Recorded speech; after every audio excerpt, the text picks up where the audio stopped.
All right, folks, coming up on Roland Martin Unfiltered for Friday, February 8th, 2019, another woman comes forward claiming she was raped by Virginia Lieutenant Governor Justin Fairfax when they were students at Duke University. Her lawyer says there is contemporary corroboration. Fairfax has fired back saying this is absolutely unsubstantiated and he will not resign. We'll break it down with our panel. Meanwhile, Virginia Governor Ralph Northam is digging in and is likely to survive the racist blackface photos in his medical school yearbook. Y'all got to hear about the reading assignment his staff has given him. Remember crazy girl Candace Owens, black sick, big time MAGA Trump supporter? Well, guess what, y'all? She was in England and she actually said that, you know what? Hitler, his nationalism was fine as long as it was in Germany. Like, wait till I play y'all the video. I told y'all she is not the brightest bulb in a dark room. Trump may be gone in a few years, but his federal judges will be here for the next 20, 30 to 40 years. We'll tell you about Republicans ramming through nearly 50 of his judges in one day. We'll talk with a lawyer from the Lawyers Committee for Civil Rights Under Law. about what's going on. Also, new details of the story of Crystal Mason, a black woman who went to prison for voting in Texas. Her attorney, Kim Cole, is here with a live update. Also, this morning on the Tom Jordan Morning Show, I participated in the interview with Senator Kamala Harris, who's running for president. We'll actually have for you the full interview there on the Tom Jordan Morning Show. And Congresswoman Sheila Jackson Lee of Houston shows Acting Attorney General Matthew Whitaker, who's the boss at a congressional hearing today. Wait till we show you the video. Folks, it's time to bring the funk. I'm Roland Martin on the Filter. Let's go.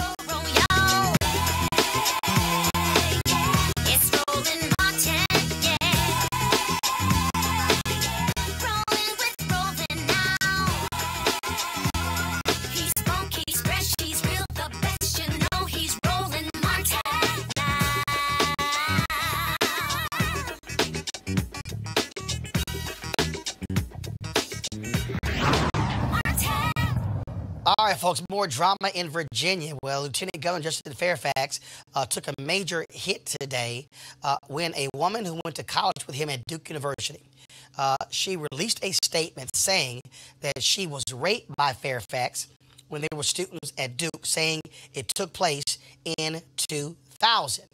Now, in this particular statement here, we're going to read the actual statement. And so this is what the statement actually says. And first of all, the headline is Request for Resignation of Lieutenant Governor Justin Fairfax. They say, we serve as counsel for Meredith Watson, who was raped by Justin Fairfax in 2000 while they were both students at Duke University.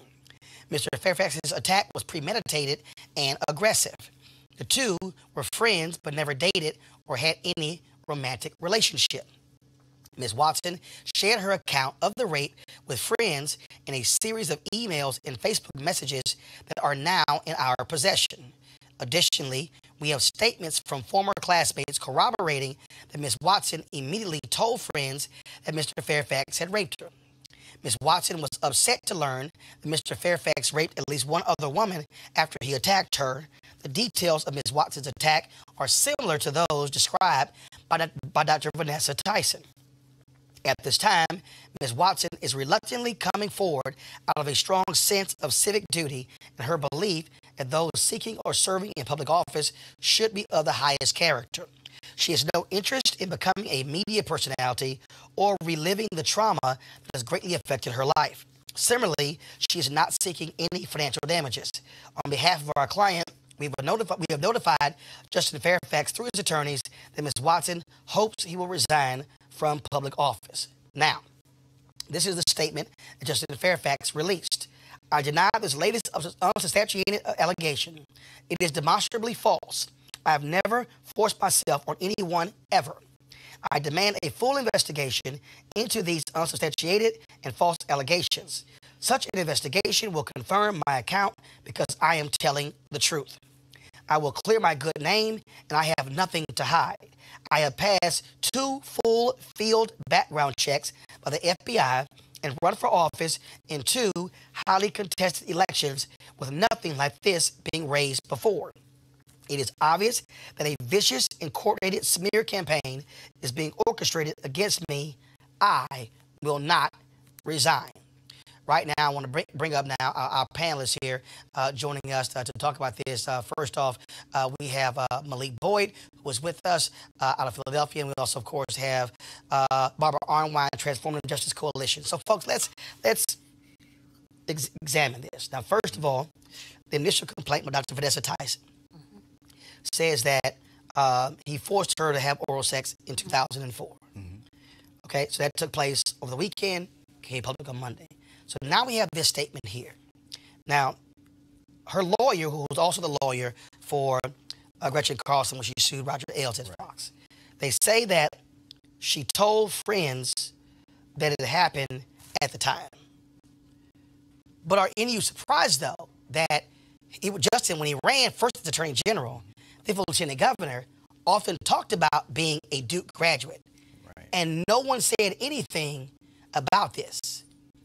Just what are your thoughts about, as you read this letter? Not only that, she calling for his resignation, but not for him to be charged, not suing financially.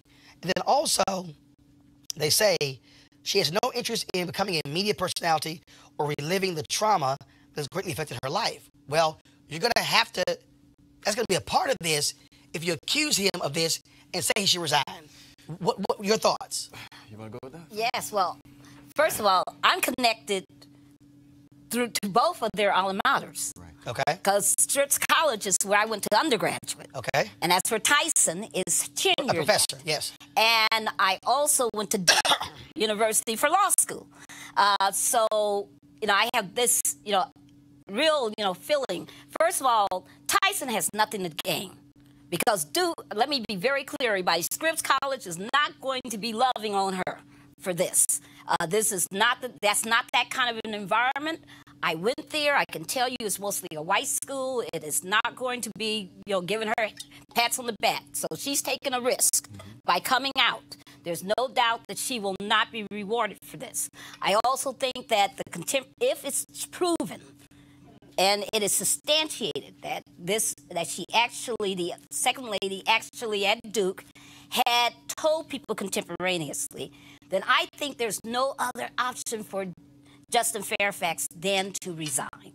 I think black women have to stand up for other black women. And I think it's important for us to say that the entire rape culture of this society and within the African-American community has to end. So how do you, though, get to that point, though? Yeah. Because in order to get to that point, there has to be an investigation. Right. And there has to be the witnesses have to actually be named and have their statements read. I mean, this is not one of those instances where you just sit back and say, oh, well, there's no proof. It's just he said, she said, no. And we know from watching what happened with Kavanaugh that more people will come forward. And we also... Because sounds like a pattern. But here's the piece here. We also have here where she frames this as he raped her. Yes. When Dr. Tyson's statement, they called it sexual assault because it was forced oral sex. Right. Now, I'm not a lawyer, I'm not a prosecutor, but I think when people hear rape, they hear that as differently than what Dr. Tyson described. Exactly. But the lawyers here say in their statement that that details of Ms. Watson's attack are similar to those described by Dr. Vanessa Tyson. Right. So, first thing is, I think every man on this panel is vehemently against rape culture, all right?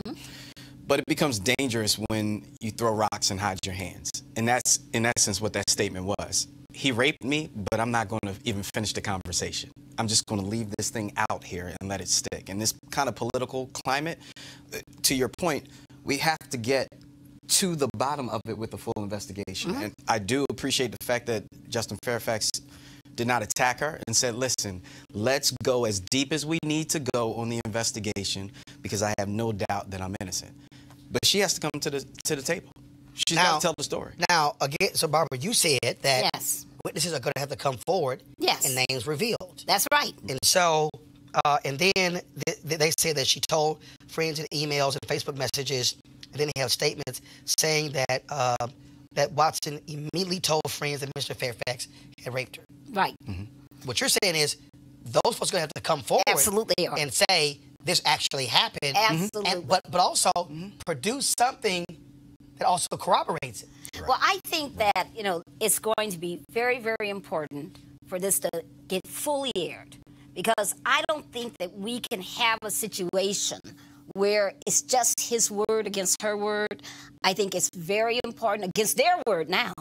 And there will be others. But her lawyers, though, are not calling for an investigation. Right. Well, and that's very, very interesting. And remember, I think it's so hard for people to understand what it's like for a woman who has been sexually assaulted or raped. That they don't understand that you don't want the camera on you. You don't want to have to keep talking about what he did to you. That's emotionally not only harmful and hurtful, it's destabilizing to your entire existence as a woman. And I think that people don't understand that every time these lurid details are talked about what he did to her, first of all, what he allegedly did. Right, what he allegedly did, it just chips at you. But, like somebody taking a hammer to a building. But I can actually just flip it, though. Yeah. If you're Justin Fairfax. Right. And you say it flat out didn't happen. Right. Former Governor Terry McAuliffe has said he should resign. If you are your lawyer, if you are the lawyer for Justin Fairfax, what is your response? Oh, of course. If I'm his attorney, I'm saying you got to make them come forth with all the proof. I mean, that's what I'm saying to him. I'm also saying... But what you tell him to resign? And I'm also saying to him, confidentially, on the QT, I'm saying, listen, if you did this, let's be straightforward right now. There's no sense in going down a long road of defending and how, and all this, because all you're doing is destroying your entire career.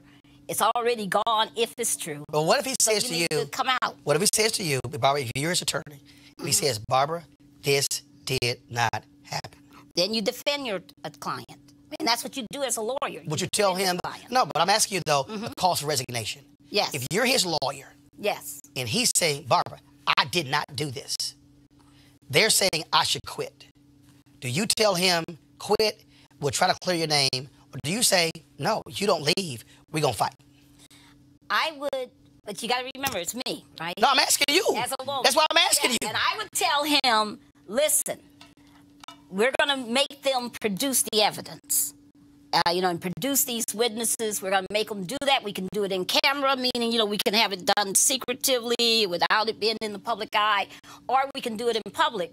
But the bottom line is, you better be conscious that if this is substantiated, that you're now doubly, harmed. You're now doubly eroded. And it's not in your best interest to go down this road. Malik. So I agree with that, and I think that's very important. Yes. However, and I'm not a lawyer, right? But the right to face my accuser. You have now accused me, and so in the court of law, now bring it out. Show me the facts. And so, yes, there's this very delicate balance of someone having to relive such a traumatic event. However, the timing of it is quite interesting. But when is there a good time? Then there's never a good time. There's never a good time. But the timing and the facts that says, listen, this occurred, but I'm not going to tell you the rest of the story, and I don't want to relive it. In this space and time, I think it is justice on both sides for the story to come out. So I got to ask both of you. Yeah. We heard Democrats, especially women, who were saying with Christine Blasey Ford and Kavanaugh, believe all women. You had Republicans who were saying due process. Right. When Congressman John Conyers was accused. Yes. You had folks who were saying, oh, you got to go. Al Franken. Hold up, I'm not going there yet. Okay. You got to go. Right. Conyers folks were like, wait a minute, hold up. Due process. So the question is this. This is not, and again, I'm bringing up white men. I'm bringing up black men. Right. I'm bringing up anybody. Let's say a woman is accused of sexual harassment. And they have been. The question here is, can you have a due process conversation in a politically charged environment? Well, I think that you have to have an investigation. But what's the investigation? I think that listen, what they had the option of doing in the Congress on Franklin and everybody else was they could have done a congressional investigation. Okay, so let's do it fast. Right? Let's do it Fairfax. He's a lieutenant governor of Virginia. Yes. Dr. Tyson said this took place in Boston, 2004. This woman, Meredith Watts, said it took place in North Carolina in 2000. So if there's an investigation, who does it? Well, in this case, it would be the ethics committee or whatever the grievance committee would be. In Virginia. In Virginia. Okay. It would absolutely be. So and you got to also worry. I mean, he needs to worry because I don't know what the statute of limitations is on rape. And by the way, rape is not necessarily in every state a requirement that there be what you call penetration. Right, precisely. And that it can be precisely what's been alleged in the Tyson statement. So what you would need to do here is that you would have to have a complete investigation, but he better be worried that the state does not open its own investigation and looking at its own possible charges. But here's the piece, though. Because they can do that. But here's a piece. He said, quote, I demand a full investigation into these unsubstantiated and false allegations. Such an investigation will confirm my account because I'm telling the truth. Yeah. He's not dancing. Absolutely. He's saying, bring the investigation. Please. Absolutely. Please. And you got to remember, Roland, I'm a lawyer, right? So I've had clients. I'm not a criminal lawyer. Yeah, you know that statement was vetted by lawyers. I have clients who in fact, my first ever case, I was telling somebody about this the other day, was a case that involved a client who had been telling the same story, Roland, for at least 7 years. Wow. We go to court. We've done depots, interrogatories. We've had, full discovery. We get into court, and the judge says, put your hand on the Bible, and she says, I can't. Wow. Okay? Wow. And I have told a lie. And all of us who were her lawyers almost fell on the ground. It was the most embarrassing situation ever. So we've had people say, oh, take it to court. We'll go all the way. I'm going to fight. I mean, so you never know. All I'm saying is it's good that he's called for an investigation. That's the right thing to do. I think it's important that if he knows in his heart, something different, that he does the right thing. If he knows that he's innocent, he ought to fight. But that's all the more reason for due process. Right. Because due process is what brought out that flaw in the case, right? Please, you get to the point of due process and you find out the flaw either way. However, he's calling for it vehemently. He needs to get it. And I do think in this culture, because it's politically charged, unfortunately, we have to do full investigation. Yes. You got to bring your story. You cannot throw rocks and hide hands.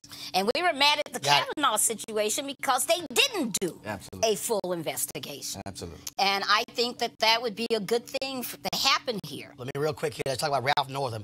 The new civic survey in Virginia says that 60% of the voters want Governor Ralph Northam to resign as a result of blackface photos. Just 24% of voters say he should stay. Now, for black folks, it's 64-27. Now, here's what's interesting out of all of this.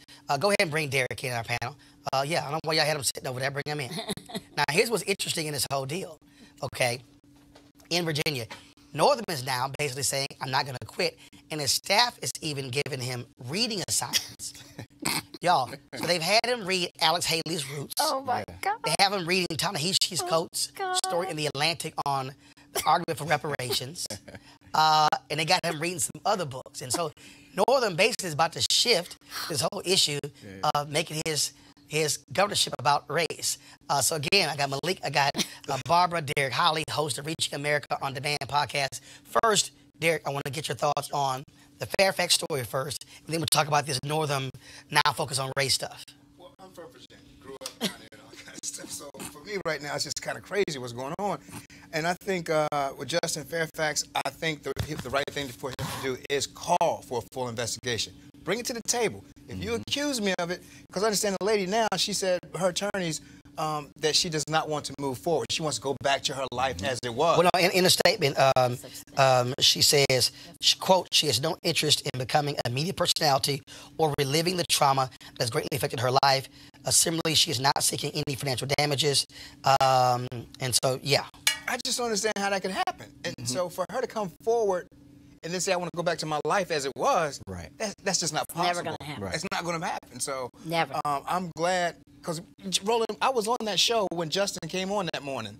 He said he wanted to come on your show. After he won Lieutenant Governor. And he said he wanted to come on your show first and do the interview. And I was on there, and I met him that day. And he just seemed like a stand-up dude, you know? And so I applaud Justin for calling for this full investigation. So let's talk about this Northam, okay? Now all of a sudden, I'm about to go read some black stuff. Right. Yeah. Really? Yeah, get my black up. Yeah. Oh, come on. It's disgusting. But so the blackface thing is really important for a couple of reasons. This happened not in the 60s. 1984. This is 80s. He was 25 years old. This is the 80s, right? And so to all of the individuals, to all our folk that believe we made it and we're good, we're not, right? And this is evidence of that. And to those who are our white counterparts who believe everything is settled, this is clear. It's not. Right? Barbara? The 80s is ridiculous at this point. Well, listen, I mean, he can read all he want to read. At home, after he's resigned, he needs to resign right now. Stop dragging this on. Stop attacking. Stop doing all the stuff you're doing. Because in the case of Fairfax, he's accused of something. Right. We got photos. We know. Now you're trying to say that wasn't me. But it wasn't me. Right. And also, I want to say to the Supreme Court, in the Croson case, when you said that, all this history of Virginia being the heart of the Confederacy was past, Sandra Day O'Connor and all the rest of them, think about it. Right. Derek. I was just going to say, my sisters and nieces and nephews all still live down in Chesapeake. And so when I go home, for years I've said this, it's like traveling back in time when you go to Virginia. Yes. And it's just this feeling that comes over you, man. From everything from the state troopers laying up in the cuts when you come down, from the police hiding in the woods and everything, man. It's just crazy. Same as Alabama, same South as Mississippi. Texas, you name it. I'm just saying. I mean, it's like, and when you black, you feel it. You feel it immediately. You feel it. All right, y'all. Let's talk about getting an update on the story of Crystal Mason, the black woman, of course, who was sent to prison because she voted illegally. Now, what's crazy about this is that she went to prison for tax fraud. She got out. She said she voted. She could not vote. She said she didn't know. Her parole officer said she didn't know. They still threw her in jail for violating her parole. Then the Tarrant County DA tried to hit her up on an old sewage violation and charge her with that crime. Luckily, they have dropped that charge. Joining us right now is Kim Cole, Crystal Mason's attorney. All right, so Kim, what's the latest? What's going on with Crystal? Well, Roland, as you said, we just got the Tarrant County District Attorney to drop Crystal's charges yesterday. And so now it was just confirmed. I heard from the Bureau of Prisons this morning. As of this morning, they are resubmitting Crystal's application to be transferred to a residential reentry center, which is commonly known as a halfway house. Okay, so all right, now that was on that federal charge. So she would go to a federal halfway house. But what's the deal though on that state charge? Which state charge? The original voting charge or the sewer charge? The state charge, the voting charge.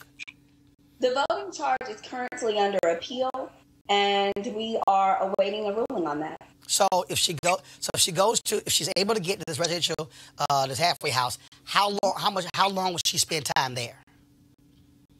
So she will probably have about 3 months left by the time that process goes through. So she'll spend perhaps maybe 3 months at the residential reentry center.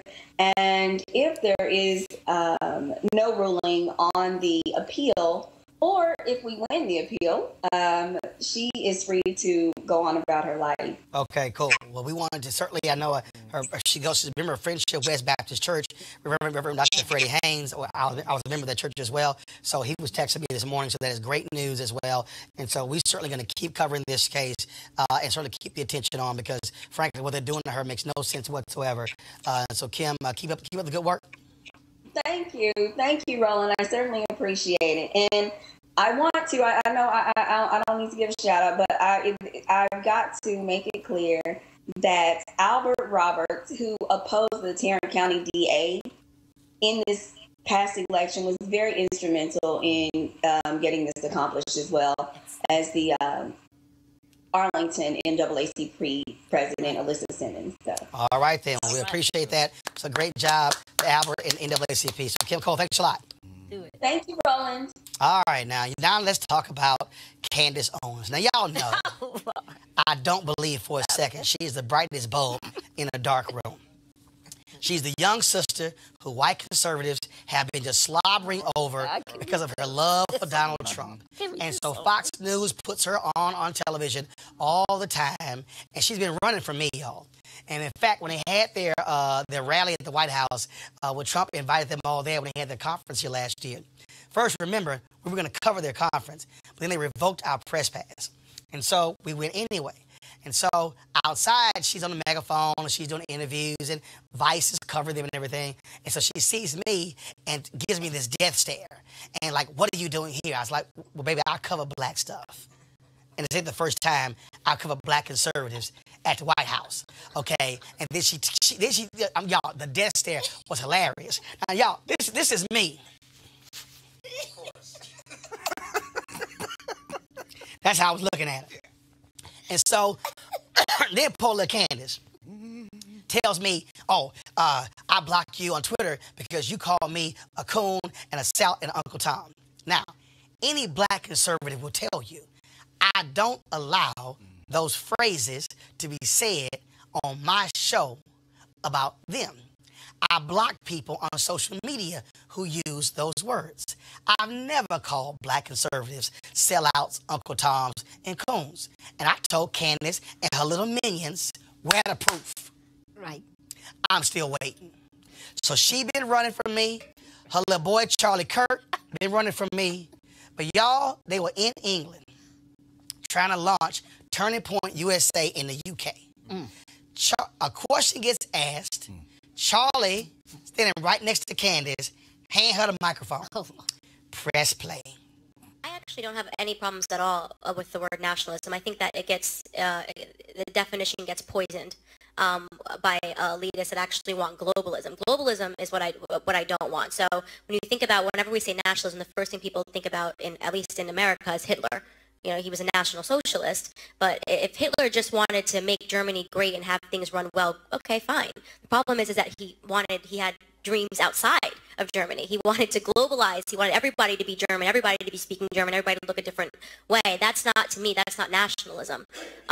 So in thinking about how it could go bad down the line, I don't really have an issue with nationalism. I really don't. I think that it's okay. It's important to retain your country's identity and to make sure that what's happening here, which I think is incredibly worrisome in terms of the decrease in the birth rate that we're seeing in the UK, is what you kind of want to avoid. So I don't have anything problem. I have no problems with nationalism. It's globalism that I try to avoid.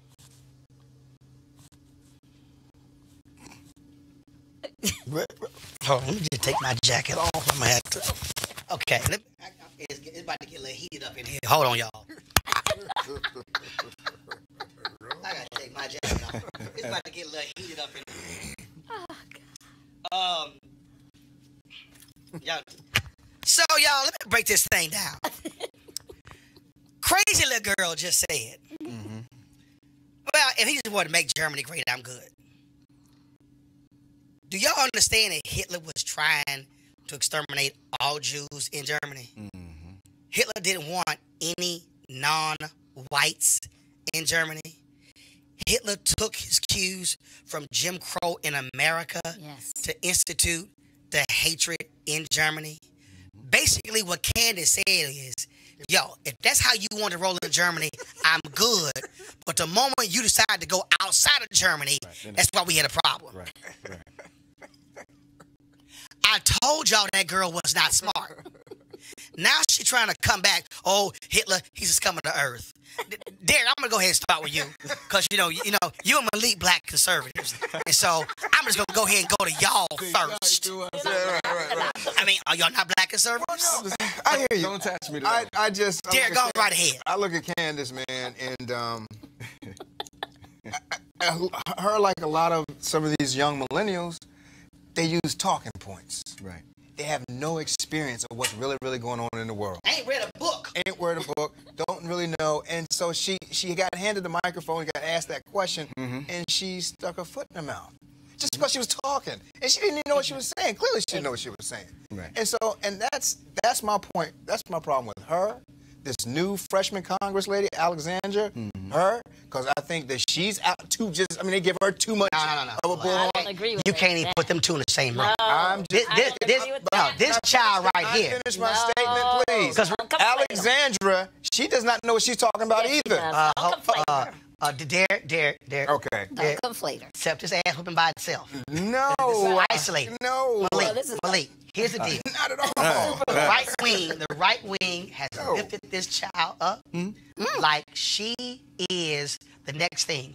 All the stories done on her. NBC News did a story where Van Jones, and I almost cussed out Van, said she literally could be the next Megyn Kelly.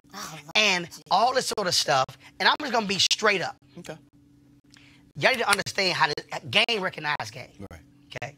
Absolutely. And y'all, I've been knowing black conservatives my entire life. And this is what white conservatives do. You take for them a telegenic black woman Gotta look. who they say, oh, she got to look. And then for them, oh my God, she's so articulate. Yeah. And then, hold up, she gonna trash black people on the regular. Boom, instant star. And Malik, that's what you got here. All right, so that's not just a Republican thing. That's a political thing. Dems do it on the other side. Okay. So we got to be honest. Well, you can't actually show me how many Dems have taken. No. I'm talking about the Hitler. I'm talking about somebody who's dumb. I'm talking about. I'm talking about We got somebody. a few. Oh no, him, Malik. All right. I'm just saying. They ain't that quick to go. Oh, we gonna elevate you to superstar status. I don't think. No. So then here's the. Okay, dude, hold up. Shit, no. We're not Difference is, gonna do the Alexandria piece. first of all, she got elected. Don't have Right. these. Right. This child ain't elected. She's appointed. She got appointed. There you Go ahead, Malik. So I agree with you on that. Here's the real issue. There are some black folk that got appointed to positions that just simply weren't ready. And we just got to call a spade a spade. She's one of them. And the challenge is those who are disenfranchised or feels disenchanted about the Democratic Party and they make a switch or they have whatever conservative values, you present this platform, you get elevated, you have no idea how to handle that platform because they didn't prepare you. But let me 'Cause they also weren't be even clear. talking. Let me also be good. Just go ahead and say it because y'all don't want to say it. Where are we going? Let's just go ahead and say it. Good.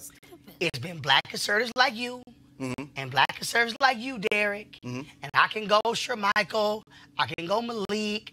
I can go other black conservatives who they don't call. Yeah, but there's a But reason why. they'll quickly latch on There's to. a reason why. When Trump came to North Philly, I was in that room and sat with him. But I was willing to call him out on something in that room before he was president. There's a difference. Derek, I believe you're going to go in the room, you're going to call a spade a spade. Yeah. There are others that will play the role and go down the road. And that fame does not pan out. The sensationalism that a white conservative uses versus a black, the end result is totally different. Well, the problem is that she's stuck on stupid. She has not done any study, any analysis. They told her, since Trump said he's a nationalist, Run with that. that you can't criticize nationalism.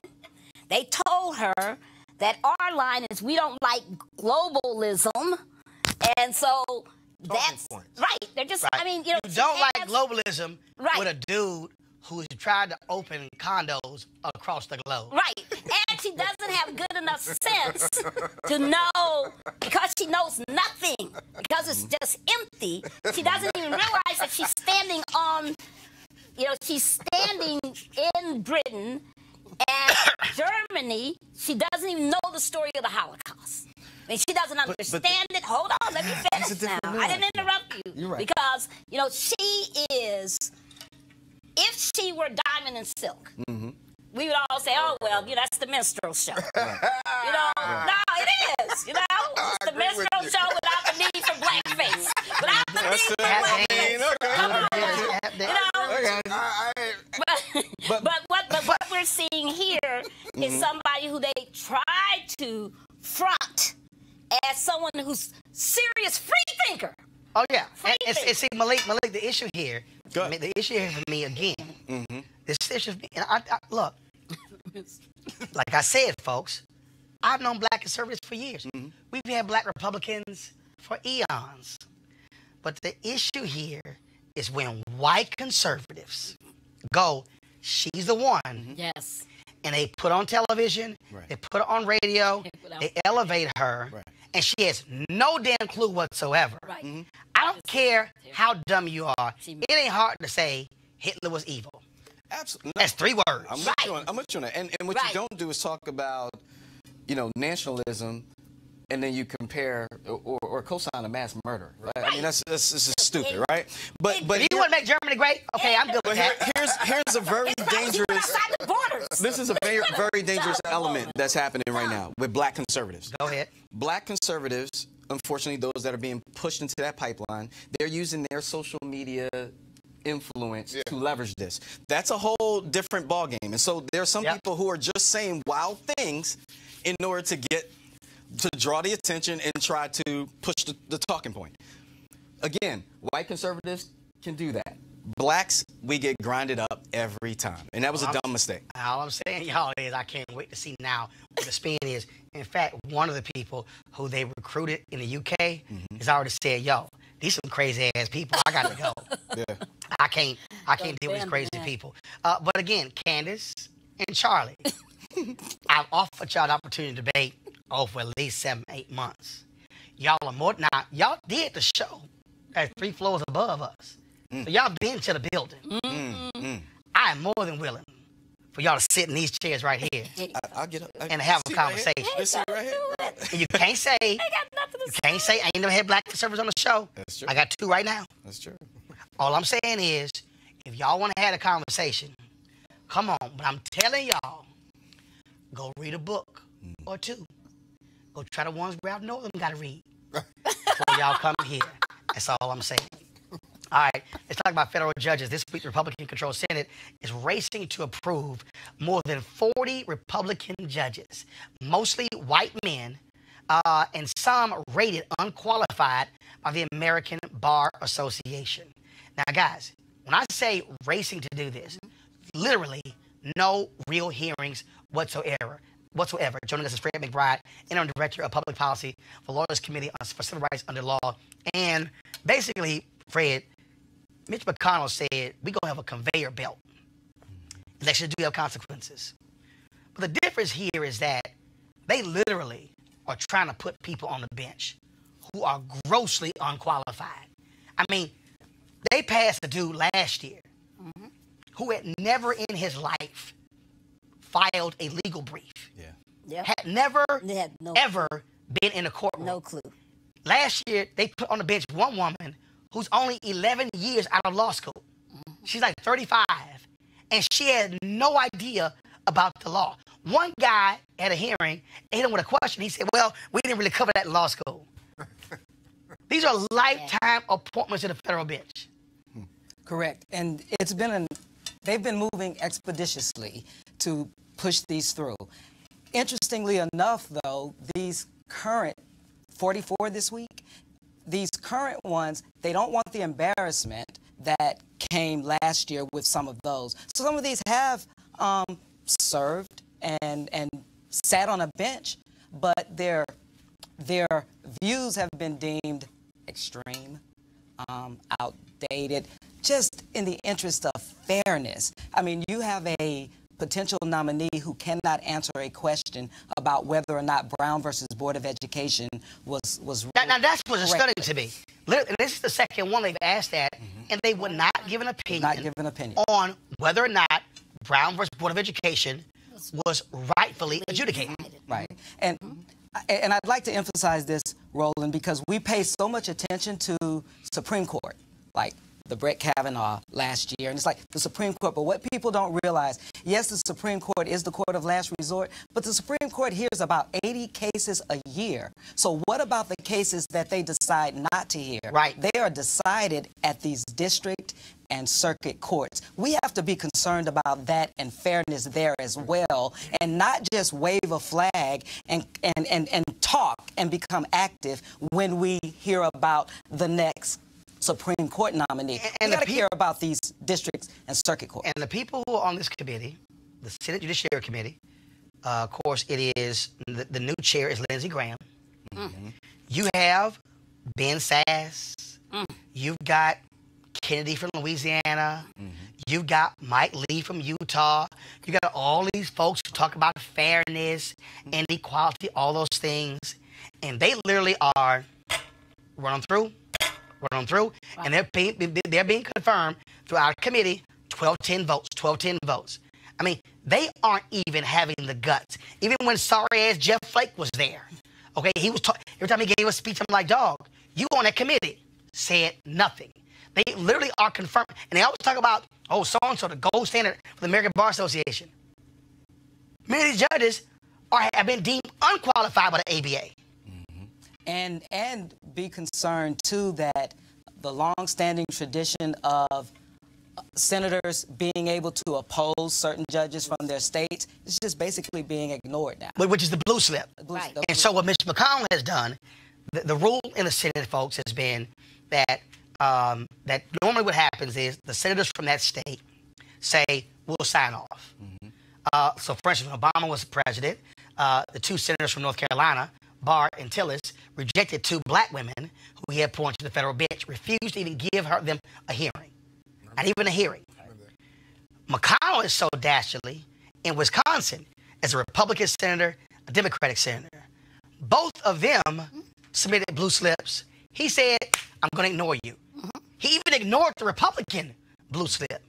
Their deal is, no, the Fairness Society wants these people. We're going to put them all on the bench. You wanted to say something, I was Derek. going to say, one of the things we talk about, I attend a weekly meeting, conservatives, and you're right. They have appointed more judges than any other administration. Now, the part about the expeditiously, that's just moving forward now because they have been delayed. Because every week they come in and report what's going on in the House, what's going on in the Senate, and these judges have been delayed. So now this new thing, I think they're moving expeditiously because it has been blocked for so many. Yeah, but first of all, delayed for how long? I'd say for the last few months they've been coming in talking about how they've been delayed. So now they're definitely trying to push these things through. No. Let me correct. They've been getting them through. Let me correct. They've been getting through. They've been But not getting this them through. big bunch that you're talking about right now. Because what's been going on But they've been is that there's been negotiation with Democrats because what Schumer has been saying is we need proper hearings. Right. What they have done is to put on, and correct me if I'm wrong, Fred, they said, okay, we're going to put on 7 and 10 at one time. That's right. Exactly. And so as opposed to, I get to ask each person a question. No, I got to pick, okay, I got 10 people up at one time. And then what they did was, to the point you're talking about, several of them were so embarrassing, they were like, okay, we're not going to do that. We're just going to go ahead and just submit their names and no hearings at all. Right. These 44, did they all have actual hearings? Not all. Not all. A lot of it is sort of like a slate process. Right. Let's get it through. And, Just and run them through. Add to your point, remember, we have a sitting president that says, I've appointed more. That's right. And he is actually reshaping the federal judiciary. Because And- the Republicans blocked 100 judicial appointments in Obama's last year at 18 months because they were waiting to see if they will win the White House. And I was going to say, what concerns me the most about it, and I am a conservative, is that these guys, as you said, they are elected for life. Yes. They're going to be on that bench forever.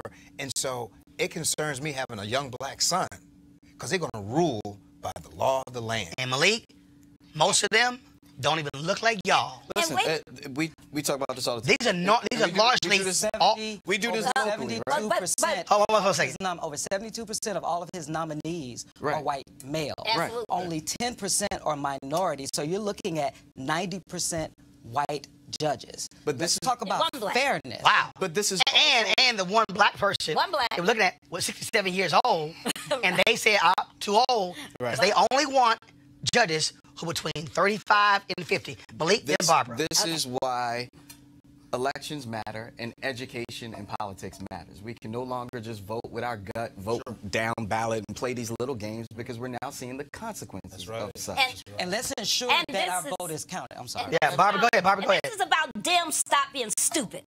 You know, I sat with Clinton's people. I sat with Obama's people. I said your number one priority should be judges. Get it done, move it. Dems have not been smart when it's come to really moving aggressively on judges.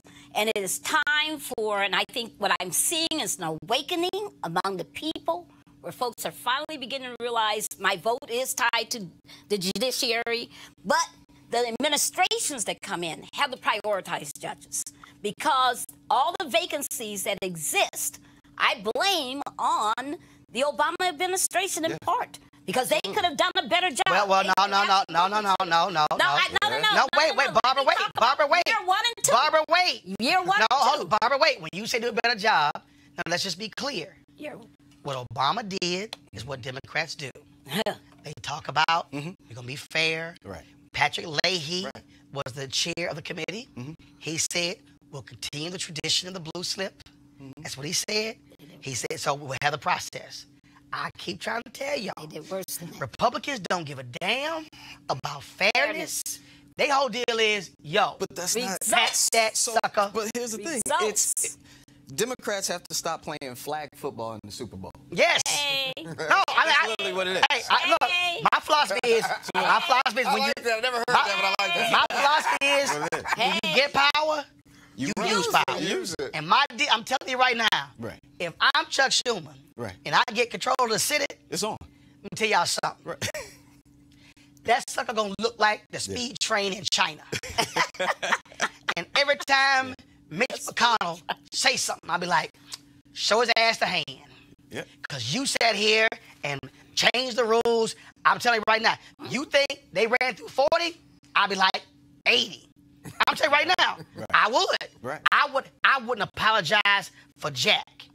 But Democrats got to decide whether they want to play hard or they're going to be soft. Fred, final comment, then we got to go. Yes, Okay, my final comment, I'm glad you mentioned voting. Yes. Because civil rights groups, we are concerned about fair, equal access to the voting, to the booth, and political participation. Yes. This current administration, 30 circuit court judges, 53 district court judges, all of that, and some of those judges, some of those nominees supported the voter purge in Ohio, supported voter ID laws in Texas and other places, and now they're going to be sitting in a higher court. That's right. And I believe still supporting those positions. Of course. All right, Fred McBride, we appreciate it, brother. Thanks a lot. Thank you. All right, folks, going to a break. We'll be back and Roland Martin Unfiltered in just a moment. Hey, fam, I want you to like, share, and subscribe to our YouTube channel, youtube.com/Roland S. Martin. And don't forget to turn on your notifications. Shh. All right, folks, let's talk about our partner, D Herbs, okay? They, of course, have this full body cleanse. So a lot of us looking to lose weight, take some of the toxicity out of our body. It's one of the ways to do that is a full body cleanse. And so what they have are 27 different cleanses that you can actually pick from on their website. Now, again, I did this a little bit earlier, lost about 18 pounds. And again, but it's not just a matter of just losing the weight, but it's also changing how you look at eating, what you eat, more raw vegetables, more fruits, things along those lines, adding in your diet. Now, if you want to do one of the cleanses, do me a favor. All you got to do is go to therbs.com, and actually use the promo code Roland. You can also call their number, 1-866-4-DHERBS, 1-866-4-DHERBS. Like I said, 27 full body cleanses to choose from.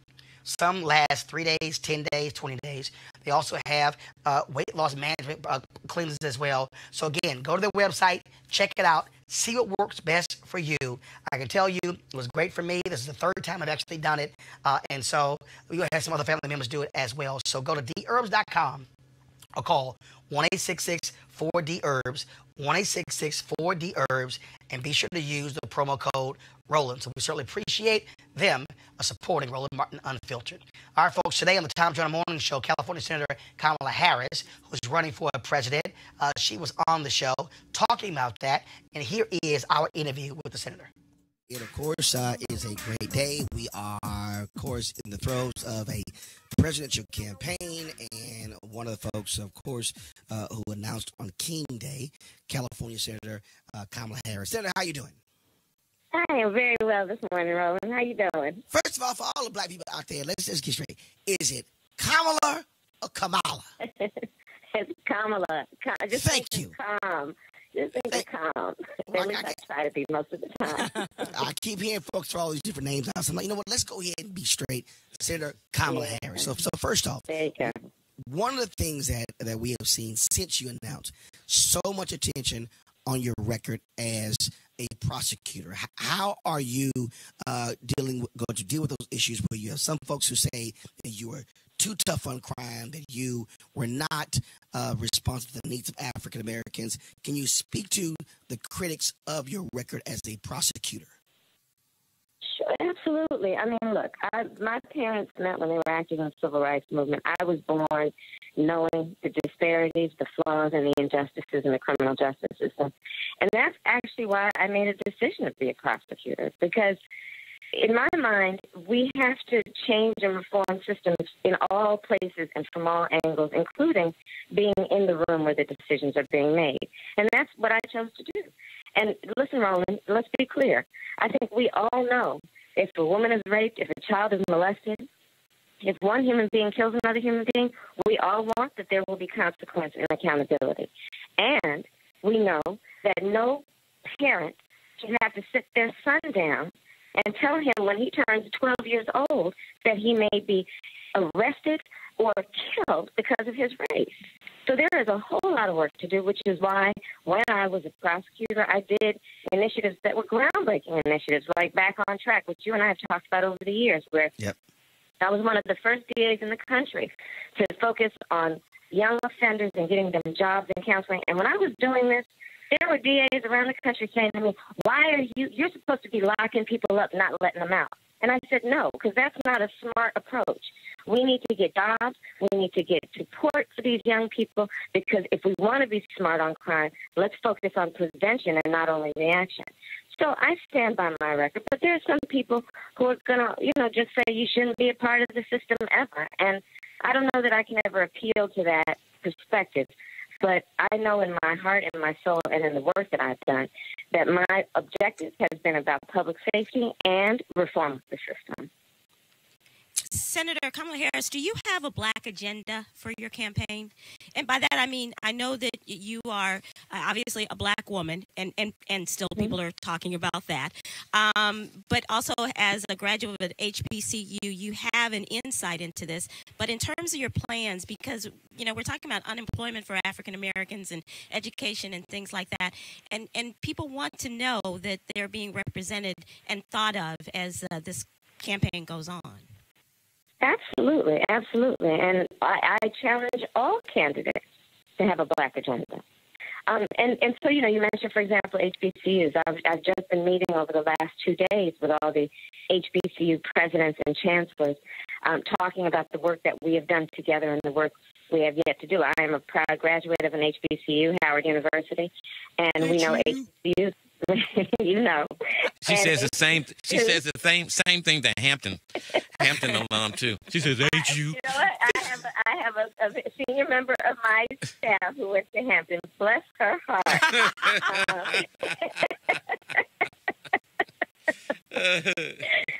But so the black agenda has to be about all issues, right? Because what we know is that when we are talking about our community, all issues impact our community, and the members of our community care about all issues.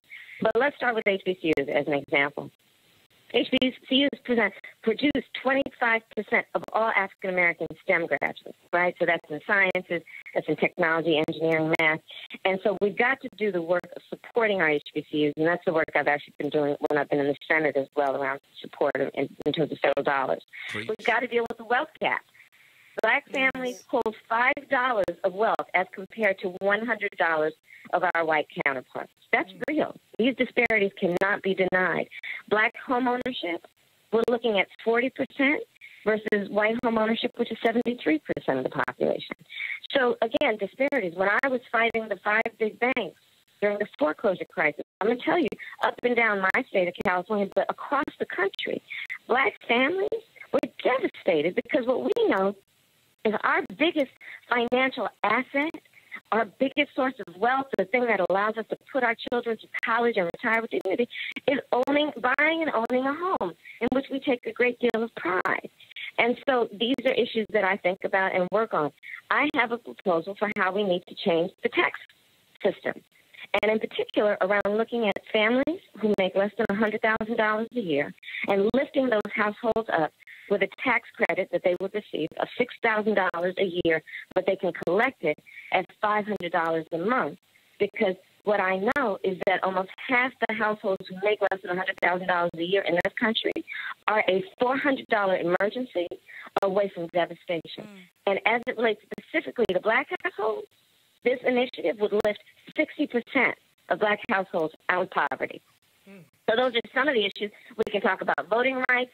We know when we look at Stacey Abrams, when we look at what happened in Florida with Andrew Gillum, we know we still have so much work to do, because after 2013 and the devastation that the Supreme Court caused to the Voting Rights Act with Shelby v. Holder, we had over 22 states at least that put in place laws that were discriminatory against black folks being able to vote. In fact, in North Carolina, the Court of Appeals said specifically, and I quote, that the law was created with surgical precision to prevent black folks or to deter black folks from voting. So that's another issue. And then, of course, there is the criminal justice issue and what we need to do around arrest rates, around incarceration rates, around what is happening in terms of the killing of unarmed black men and women, and what needs to happen around massive change and reform around a system of mass incarceration, a failed war on drugs. And I will tell you also, when I am elected president, I will change how this Department of Justice has been running recently, where they have shut down their pattern and practice investigations around bias and prejudice in police departments, and they have not been enforcing consent decrees. So I could go on and on, but there's an extensive agenda. And here's how I also think about it, just for the team. When we talk, we've got to also understand that Black America's agenda needs to be America's agenda. And that's how I think about it. Okay, Senator Kamala Harris, you and Cory Booker are running for president, and I'm black, and I'm split. Who do I vote for? Who's really, Tom? I vote for somebody black. There's Cory Booker and Kamala Harris. Are you splitting the black vote? Just don't vote twice. Well, I'm not in Chicago. Hold up there. Right. And will we have government after next Friday? Oh, I really do hope so. It's just outrageous how this man is playing politics because of his vanity project called a wall. I really do hope so. Yeah. All right. She's running for president. Senator Kamala Harris. And it's pronounced Kamala. As in calm. Like, stay calm. Keep up the great work, Senator. Thank you so much. I appreciate you, everybody. Have a good day. You too. All right, folks. Let's do this here. Let's get y'all thoughts real quick. Out of all the candidates running, you had a lot of black folks who've been far more critical of Senator Kamala Harris than anybody else.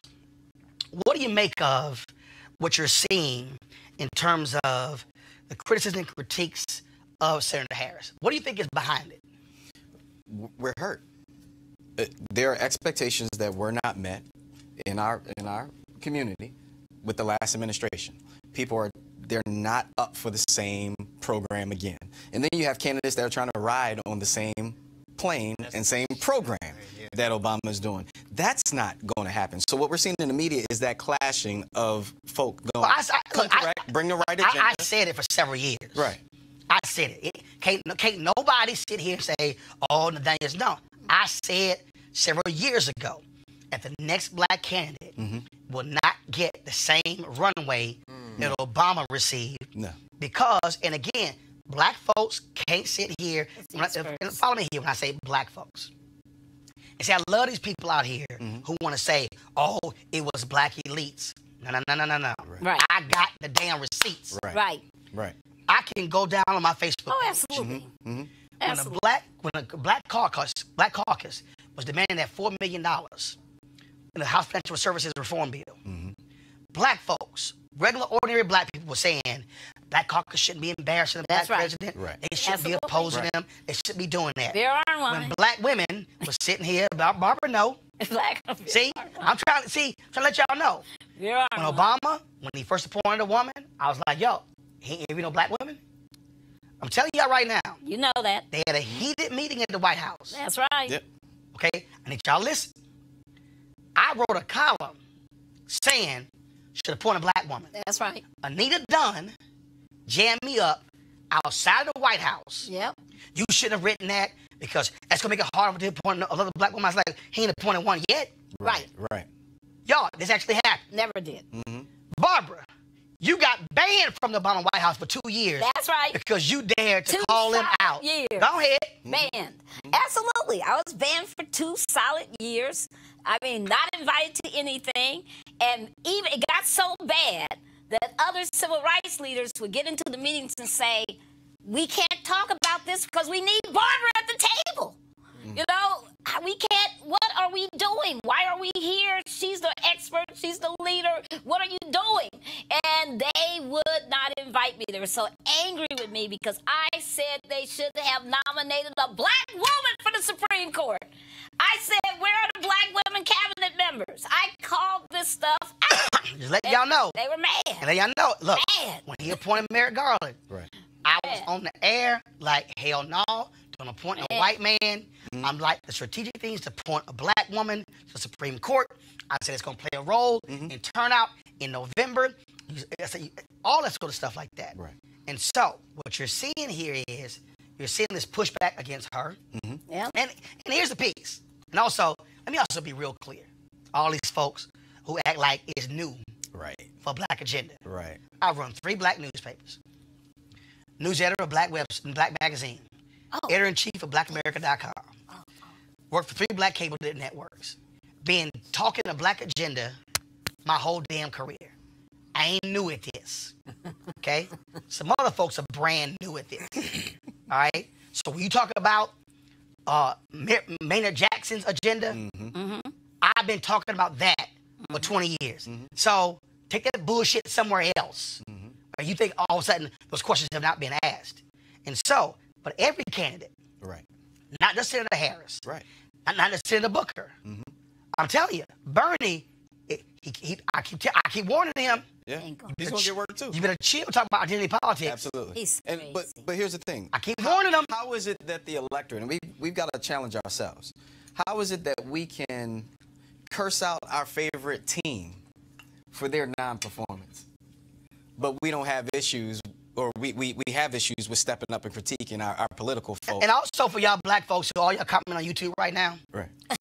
If y'all only asking for a Black agenda for the presidential candidate, and you ain't say the damn thing to say anything about your Black mayor, or your Black city council members, or your county commissioners, or your state reps, or your state senators, or your governors, don't come all of a sudden now.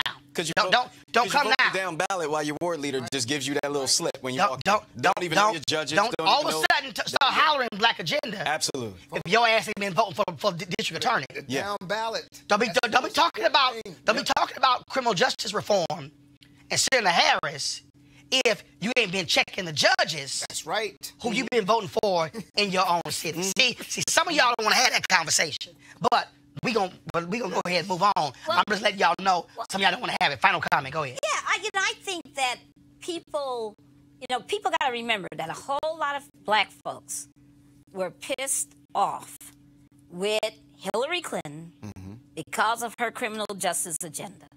That kind of scar, Black people aren't going to be forgiving of. There's a whole host of Black. No. We'll see. Hold on. Because they say jack about Joe Biden. It was his bill. I'm about to say. And Joe Biden will get his comeuppance also. He got to deal with it. He's going to have to deal. Okay. All of them are going to have to deal with it. And a whole lot of people out there keep telling me, Roland, that they want to understand who the hell Cory Booker is. Well, here's the because thing. You got to remember, a whole lot of Black folks don't know who he is. But because, again, he was in Newark. He was the mayor. He ran for United States Senator. Yeah. At the end of the day, look, guys, understand. The first debate's not going to be around until July or whatever. And so we're going to be asking these candid questions. People are like, oh, Roland, why don't you ask Kamala this? Y'all, it was a 7-minute interview. Right. It was me, Tom, Sybil, okay? Right. You ain't going to get more than 4 damn questions in 7 minutes. If you're lucky. Okay? But I can tell you that every person running, we're going to make the effort to do a sit-down one-on-one with them, and they choose not to sit down, but then we're going to tell y'all. But those questions are going to get asked. All right, but go to our next story. One of the men who beat black activist DeAndre Harris in Charlottesville in the summer of 2017 has been found guilty of the charge of malicious wounding. And now, here's a video, y'all.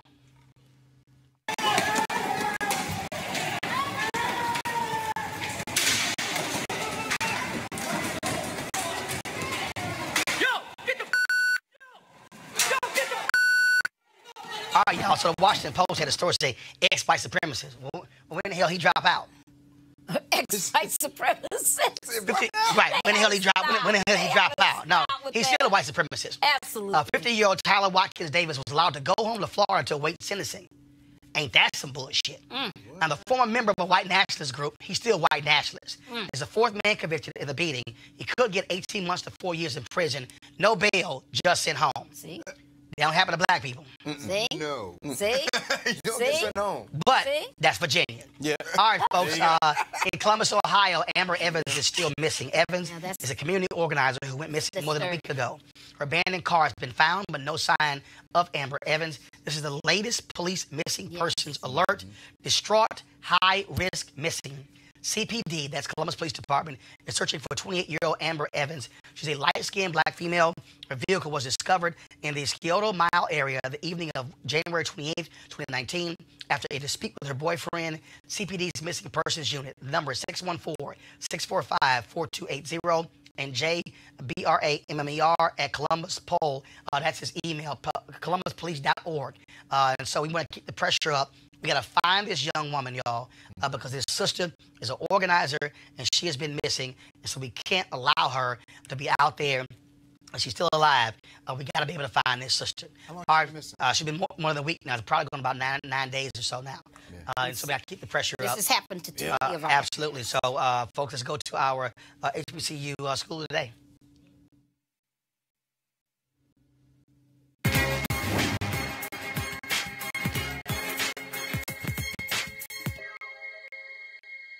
Mistakes are a fact of life. It is the response to the error that counts. Poet Nikki Giovanni.